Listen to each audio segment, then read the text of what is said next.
ভিডিওতে দেখতে পাচ্ছেন ৩টি রেখা, একটি হলো লাল, অপরটি নীল এবং আরেকটি হলো কালো। এই লালটি ধারা সাধারণত efferent nerve root anterior horn cell of the spinal cord থেকে এসেছে। কোয়াড্রিসেপস পেশিতে যাওয়া মোটর স্নায়ু এটি সাপ্লাই হয়েছে। এটির কাজ হলো মেরুদণ্ড থেকে কোয়াড্রিসেপস পেশিতে সংকেত পাঠানো, যাতে পেশি সংকুচিত হয়ে হাঁটু সোজা হয়, অর্থাৎ এক্সটেন্ড হয়। আমরা জানি যে কোয়াড্রিসেপ নি এক্সটেন্সর মাসল। নীল যে আরেকটি নার্ভ রুট, এটি হলো আরেকটি anterior horn cell of the spinal cord থেকে এসেছে। এটি সাধারণত হ্যামস্ট্রিংয়ে সাপ্লাই হয়েছে। এই যখন নি এক্সটেন্ড হয় তখন ঠিক সেই সময়ে হ্যামস্ট্রিং পেশিতে যাওয়া যে মোটর স্নায়ু, যা রিফ্লেক্সের সময় নিষ্ক্রিয় বা ইনহিবিটর হিসেবে কাজ করে, যার কারণে এই নি সহজে এক্সটেন্ড হতে পারে। অপরটি হলো কালো, এটি হলো সেন্সরি বা অ্যাফারেন্ট নার্ভ। এটি সাধারণত ব্রেনে সংকেত পাঠায়, যার কারণে এটি প্রথমে হয়, তারপরে কোয়াড্রিসেপসে পরের যে কার্যকারিতা এটি শুরু হয়।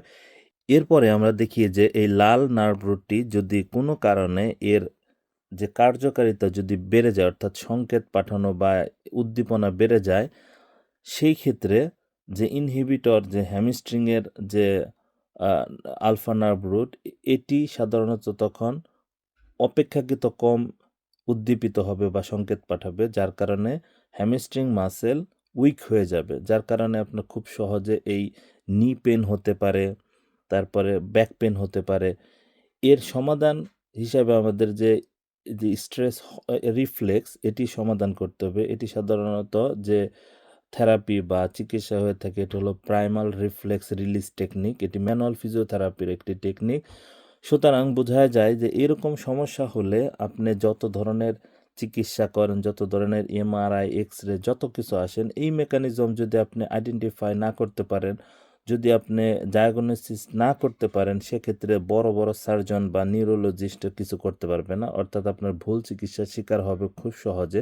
তারা হয়তোবা এই সমাধান করার জন্য তারা অপারেশন করবে, আপনার পেইন কিলার খাওয়াবে, কিন্তু এর সমাধান আপনি পাবেন না। কিন্তু এটি যদি সহজে একজন ফিজিওথেরাপিস্টের কাছে যান, সে আপনার এই যে প্রাইমাল রিফ্লেক্স রিলিজ টেকনিকের মাধ্যমে আপনার এই রিফ্লেক্স আপনার সহজেই সমাধান করে দিতে পারে, যার ফলশ্রুতিতে আপনার ব্যাক পেন, নি পেন এ থেকে আপনি মুক্তি পেতে পারেন। ধন্যবাদ সবাইকে। আসসালামু আলাইকুম।